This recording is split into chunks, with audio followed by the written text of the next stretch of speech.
స్తోత్రం. Hallelujah. Praise the lord. ప్రభు అయిన యేసుక్రీస్తు నామములో మరి ఈ మాటలు వింటున్న ప్రతి ఒక్కరికి నా ప్రత్యేకమైన వందనాలు తెలియజేస్తున్నాం. క్రీస్తునందు ప్రియమైన బిడ్డలారా, చాలా కాలం తర్వాత మరలా తిరిగి మరి కార్యక్రమం ద్వారా ప్రభు మహిమ కొరకు మిమ్మల్ని కలుసుకునే కృప ప్రభు అనుగ్రహించారు. మరి ఈ రోజున ప్రత్యేకంగా మన ఆత్మ సంబంధమైన జీవితం ఎలా ఉండాలో బైబిల్ గ్రంథం నుండి కొన్ని విషయాలు మనం నేర్చుకుందాం. పరిశుద్ధ గ్రంథంలో ఎఫెసీ పత్రిక మరి 5వ అధ్యాయంలో 15వ వచనం నుండి 21వ వచనం వరకు ఉన్న దేవుని వాక్య భాగాన్ని మనం గమనించినట్లయితే, దినములు చెడ్డవి గనక మీరు సమయమును పోనీయక సద్వినియోగము చేసుకొనుచు అజ్ఞానుల వలె కాక జ్ఞానుల వలె నడుచుకున్నట్లు జాగ్రత్తగా చూచుకొనుడి అని మరి భక్తుడైనటువంటి పౌలయ్య గారు ఎఫెసీ సంఘం కొరకు ఈ పత్రికను రాసినటువంటి విధానాన్ని మనం ఒకసారి ఆలోచిస్తే, ఈ లోకంలో ఉన్నటువంటి మనము చాలాసార్లు చాలామంది ద్వారా మనం వింటూ ఉంటాం, జనాలు చెడిపోయినాయి అని అంటారు. జనాలు చెడిపోవడం అంటే మనుషుల యొక్క చెడుతనం భూమి మీద విస్తరించిన కొలదిగా దినాలు చెడిపోతూ ఉన్నాయి. వాతావరణాలు మారిపోతూ ఉన్నాయి. సృష్టి యొక్క క్రమం తప్పుతూ ఉంది. రకరకాలైనటువంటి విభిన్నమైనటువంటి పరిస్థితులు ఈ ప్రకృతిలోను ఈ సృష్టిలోను మానవ యొక్క జీవితంలో ఎన్నో విధాలుగా మనకు కనబడుతుంది. అయితే ఈ దినాలు చెడ్డ దినాలు అని చెప్పుకుంటున్న మనం చేయవలసిన ఒక పని ఏంటంటే, మన సమయాన్ని మనం సద్వినియోగం చేసుకోవాలి. చాలామంది సమయాన్ని వ్యర్థపరుచుకుంటూ ఉన్నారు.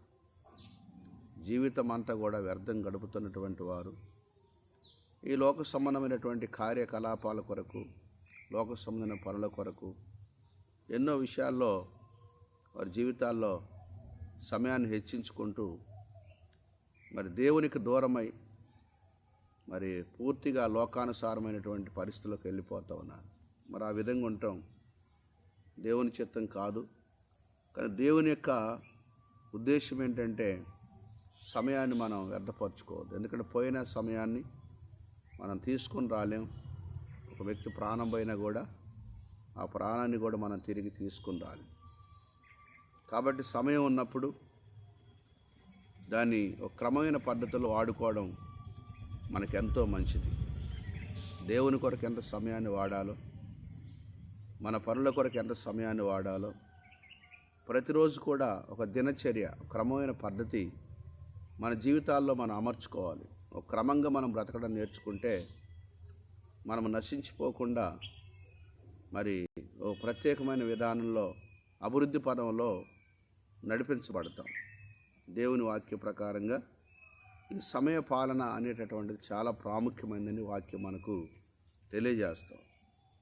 కాబట్టి ప్రతిదినం మనం ఉదయం మొదలుకొని రాత్రి వరకు, లేక రాత్రి నుండి తెల్లవారేంత వరకు కూడా ప్రభు యొక్క సన్నిధి సహవాసం కలిగిన వారుగా మనం జీవించవలసిన అవసరం ఉంది. సరే, అందరికీ సాధ్యపడకపోతే కనీసం దినములో మనం ఎంత సమయాన్ని ప్రభువు కొరకు కేటాయించగలమో, ఎంతవరకు దేవుని యొక్క వాక్యాన్ని చదవగలమో, ఎంతవరకు మనం ప్రార్థించగలమో, మనం దేవుళ్ళు గడుపుతున్నటువంటి ఆ గడిపేటటువంటి సమయాన్ని మనం అడ్జస్ట్ చేసుకోవాలి.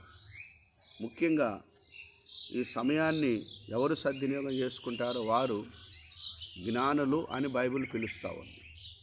చాలామంది బైబిల్ జ్ఞానులు అంటే ఎవరు? చదివే వాళ్ళని, లేకపోతే ఎన్నోసార్లు చదివినటువంటి వారని అంటారు. కానీ బైబిల్ చదువుతూ ఉన్నప్పటికీ కూడా సమయాన్ని మనం సద్వినియోగం చేసుకోకపోతే మన అజ్ఞానం వలన అంధకారంలో మునిగిపోయే అవకాశం ఉంది. కాబట్టి ఎవరైతే సమయాన్ని సద్వినియోగం చేసుకుంటారో వారి జీవితాల మీద క్రీస్తు యొక్క వెలుగు ప్రకాశిస్తుంది. వారి జీవితాలు ఆశీర్వాదకరంగా, దీవెనకరంగా ఉంటాయి. కాబట్టి మనం అజ్ఞానులుగా ఉండటం దేవుని చిత్తం కాదు. జ్ఞానుల వలె నడుచుకుంటూ జాగ్రత్తగా ఉండమని వాక్యం సెలవిస్తూ ఉంది. ఎందుకంటే మనం ఉన్నటువంటిది చివరి క్షణాల్లో ఉన్నట్టుగానే ఉన్న పరిస్థితులు మనకి ఎన్నో కనపడుతూ ఉన్నాయి. ఎక్కడ చూసినా కూడా మరి భయంకరమైన భూకంపాలతోని సముద్రాలు పొంగి అలల చేత కప్పబడుతున్న ప్రాంతాలు, మరికొన్ని ప్రాంతాలు యుద్ధ వాతావరణాలు, మరికొన్ని ప్రాంతాలు అతివృష్టి అనావృష్టి, కొన్ని ప్రాంతాల్లో జలప్రలయం వచ్చినటువంటి కొన్ని భయంకరమైనటువంటి పరిస్థితులు మనకు కనబడుతున్నాయి. అంటే ప్రభు యొక్క రాకడకు చాలా సమీపంగా ఉన్నాం. ఈ రాకడ సమయంలో మనం ఎంత అలర్ట్గా, ఎంత మెలకువగా ఉండగలిగితే అంత మంచిది. ఎంత సిద్ధపాటు కలిగి ఉండగలిగితే అంత మనకు మంచిది. కనుక ఇది అంతా కూడా ఏంటి, మనం సమయాన్ని సద్వినియోగం చేసుకునే దాంట్లోనే మన సరైన విధానంలో మన భక్తి జీవితాన్ని మనం ముందుకు కొనసాగిస్తామని మనకు బైబిల్ తెలియజేస్తాం. కాబట్టి ఆ విధంగా మన సమయాన్ని సద్వినియోగం చేసుకోవడానికి ప్రయత్నం చేద్దాం. కనుక అంటాడు ఇక్కడ 17వ వచనంలో, ఇందు నిమిత్తం మీరు అవివేకులు కాక ప్రభువు యొక్క చిత్తం ఏమిటో గ్రహించుకోండి. కనుక అవివేకంగా ఉండకూడదు. వివేకం కలిగి మనిషి జ్ఞానం కలిగి జీవించవలసినటువంటి అవసరం ఉంది. అందుకని ప్రభు యొక్క చిత్తం ఏంటో మీరు గ్రహించుకోండి. చాలామందికి ప్రభు చిత్తం ఏంటి అని గ్రహింపు లేని వారుగా ఉంటారు. గ్రహింపు లేకపోతే మనం ఏం చేస్తున్నాం, మనం ఎక్కడికి వెళ్తున్నాం, మనం ఏం మాట్లాడుతున్నాం, మనం చేయవలసిన పని ఏంటి అని మనకు అర్థం కానటువంటి దుస్థితిలోకి మనం వెళ్ళిపోతాం. ప్రతి విషయాన్ని అడుగడుగున కూడా గ్రహించుకోవాలి. మనం మాట్లాడే మాట, మన ఆలోచనలు గ్రహింపు కలిగినటువంటి వారుగా ఉంటే, ముఖ్యంగా దేవుని చిత్తం గురించినటువంటి గ్రహింపు అనేది మన ఆధ్యాత్మిక జీవితంలో చాలా అవసరం. కనుక అవసరతను బట్టి ప్రతిరోజు కూడా అవివేకులం కాకుండా వివేకముతోని ప్రభు చిత్తం ఏంటో గ్రహించి ప్రభు చిత్తానికి అనుకూలంగా మనం ముందుకు వెళ్ళాలి. ఎందుకంటే ఆయన చిత్తము జరిగించేవారంటే ఆయనకి చాలా సంతోషం. అలాగే ఆయన చిత్తం జరిగించడం మనకు కూడా సంతోషంగా భావించి మనం ప్రభు యొక్క సన్నిధిలో మనం మరి 10 మందికి మనం మాదిరికరమైన జీవితాన్ని కలిగిన వారుగా జీవించవలసినటువంటి అవసరం ఉందని వాక్యం మనకు తెలియజేస్తాం. అయితే 18వ వచనంలో అంటున్నాడు ఏమని మనం చూసినప్పుడు, మరియు మద్యముతో మత్తులై ఉండకూడదు.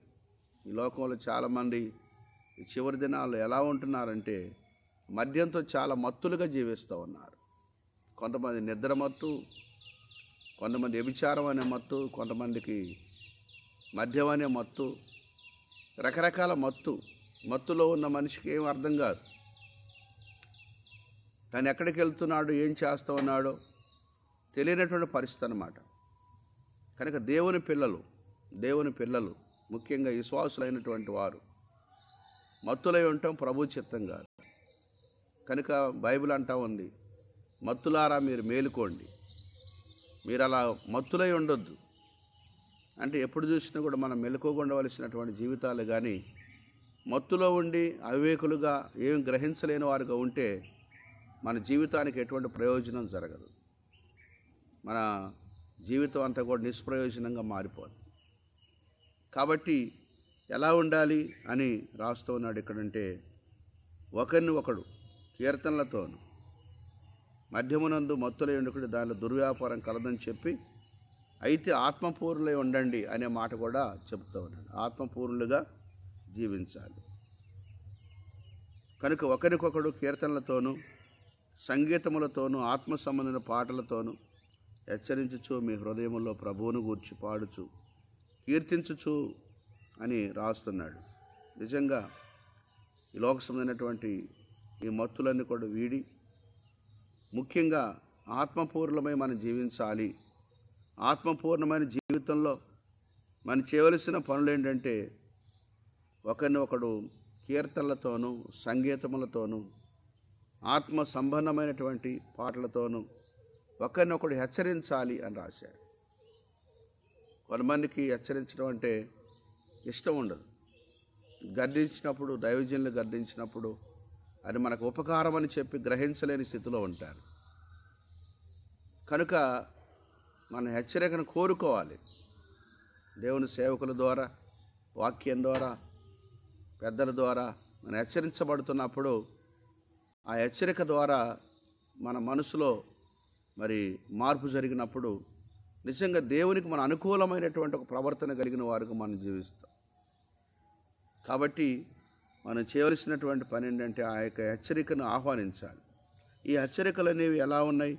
కొన్ని సందర్భాల్లో వాక్యం ద్వారా, కొన్ని సందర్భాల్లో ఆత్మ సంబంధమైనటువంటి పాటల ద్వారా కూడా కొన్ని హెచ్చరికలు మనకు చేస్తూ ఉన్నాడు.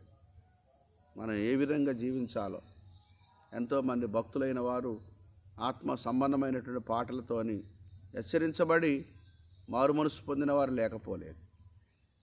కనుక దేవుని కొరకైన సిద్ధపాటలో ఈ పాటలు అనేటటువంటిది కూడా చాలా ప్రాముఖ్యమైనటువంటి విషయం. కొంతమంది పాటలు ఆత్మ సంబంధమైన పాటలుగా లేవు, శరీరాన్ని ఉల్లాసపరిచేవిగా, ఉద్రేకపరిచేటటువంటి పాటలు కొన్ని ఉంటాయి. కానీ మరి దేవుడు మనకు ఇచ్చినటువంటి తలాంతుల వరకు ఇంతవరకు అయితే ఆత్మ సంబంధమైనటువంటి పాటలు రాసి సంఘంలో ఉద్యమాన్ని కలిగించడానికి ప్రభు ఎంతో సహాయం చేశారు. మరి నా జీవిత అనుభవంలో కూడా రాసుకున్నటువంటి ఆత్మ సంబంధమైన పాటలు, ఎన్నో పాటలు దేవుని కృపను బట్టి రాయడానికి ప్రభు ఇచ్చాడు. సంఘాల్లో పాడుకునే కృప కూడా దేవుడు ఇచ్చాడు. కాబట్టి రేపటి దినం కూడా ఒక పాట రిలీజ్ చేయబోతూ ఉన్నాం. మరి నీ మందిరంలో నివసించుటనే పాట గురించి, మరి చాలా అద్భుతమైన పాట, మీరు వినవలసిన పాట. ఈ ఆత్మ సంబంధమైన పాట ద్వారా అనేకులకు ఒక హెచ్చరిక. మందిరానికి వెళ్తే మనకేం మేలు జరుగుతుంది, మరి దేవుని మందిరంలో మనం ఏం చేయాలి, దేవుని మందిరానికి వెళ్ళినప్పుడు ఆయన ఎలా మన ఆహ్వానిస్తాడు, రెండవదిగా మనం దేవునికి మందిరంగా ఎలా కట్టబడాలి అని చాలా అద్భుతమైన పాట రాయడం జరిగింది. రేపటి దినం దాన్ని మనం మరి పంపించబోతున్నాం ప్రపంచంలోకి. దేవుని కృపను బట్టి వినండి. రేపు మధ్యాహ్నం 12 గంటలకి మరి యూట్యూబ్లో కూడా ఆ పాట మేము పెట్టబోతూ ఉన్నాం. ఎందుకంటే ఆత్మ సంబంధమైన పాటలు మనం హెచ్చరించినప్పుడు ఆ హెచ్చరికను పొందుతున్న మన జీవితాల్లో మేలుకొలపబడి ప్రభువు కొరకు జీవించవలసినటువంటి అవసరత ఉంది. తర్వాత ఇంకొక మాట కూడా మాట్లాడుతూ 20వ వచనంలో మన ప్రభు అయిన యేసుక్రీస్తు పేరిట సమస్తమును గూర్చి తండ్రి అయిన దేవునికి ఎల్లప్పుడూ కూడా కృతజ్ఞతాస్తుతులు చెల్లించండి. నిజంగా మన జీవితాల్లో మరి జరిగినటువంటి ప్రతి అద్భుతమైన ఆశ్చర్యకరమైన కార్యాలు ఎన్నెన్నో చెప్పడానికి వీలుగానని, ఎన్నో ఉపకారాలు, ఎన్నో మేలు దేవుడు చేశాడు. అలాంటి సమయంలో మనం ఏం చేయాలి? దేవునికి కృతజ్ఞతాస్తుతులు చెల్లించేవారుగా ఉండాలి. లోకంలో చాలామంది మేలు పొందుతున్నారు, కానీ కృతజ్ఞత లేనటువంటి జీవితాలు కలిగి వారు జీవిస్తూ ఉన్నారు. మరి కృతజ్ఞత కలిగినటువంటి వారంటే దేవుడు చాలా ఇష్టపడతాడు. దేవుని కృతజ్ఞతలు మనం చెల్లించేవారుగా ఉండాలి. యేసు ప్రభు యొక్క పేరిట, ఆయన నామంలో నిజముగా ఆయన చేసిన అద్భుతమైన మేళ్ళ కొరకు అన్నింటిని బట్టి కూడా దేవునికి కృతజ్ఞతాస్తుతులు చెల్లించే రీతిగా మనం కృతజ్ఞత కలిగినటువంటి వారిగా మనం జీవించాలి. అది చాలా ప్రాముఖ్యమైనది. ప్రతి విషయంలో దేవుడు ఏం చేశాడు మన జీవితాల్లో. కొంతమంది ఏమనుకుంటారు, దేవుడు చేసే ప్రతి మేలు కూడా పొందుకుంటాం, మరలా తిరిగి వారి జీవితాల్లో మాకేం చేశాడు అన్నట్టుగా జీవిస్తూ ఉంటారు. అది కృతజ్ఞత గల జీవితం కాదు.